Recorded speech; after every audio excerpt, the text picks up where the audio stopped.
আজকে punctuation mark সম্বন্ধে একটু জেনে নিই। পাংচুয়েশন মার্ক গুলো কি কি? Full stop, comma, question, colon, semicolon, hyphen, apostrophe, ellipsis, slash, এগুলো হচ্ছে কি বলে পাংচুয়েশন মার্ক, মিন্স জ্যোতি চিহ্ন। ফুল স্টপ কোন একটা স্টেটমেন্ট কমপ্লিট সেন্টেন্সের পরে আমরা কি করি? ফুল স্টপ বসাই। বাংলায় যেখানে পূর্ণচ্ছেদ, ইংলিশে সেখানে ফুল স্টপ বসে। কমা, কোন দুটো জিনিসকে ফ্রেজ, ক্লজ বা দুটো স্টেটমেন্টকে আলাদা করার ক্ষেত্রে আমরা কি করি?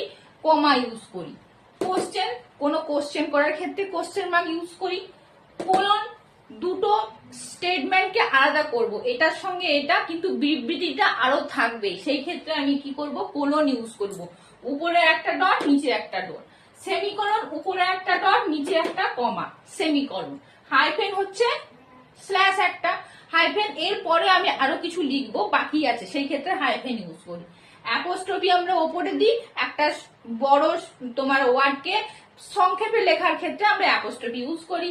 ইলিপসিস হচ্ছে কি পুরো একটা সেন্টেন্সকে কমপ্লিট না করে হাফটা লিখে ডট ডট দিয়ে বোঝাতে চাই বাকি স্টেটমেন্টটা এখানে আছে, যেটা আমি এখনো লিখিনি। আর স্ল্যাশ মানে এটা অথবা ওটা, এই ক্ষেত্রে বোঝাতে আমরা কি করি? স্ল্যাশ ইউজ করি।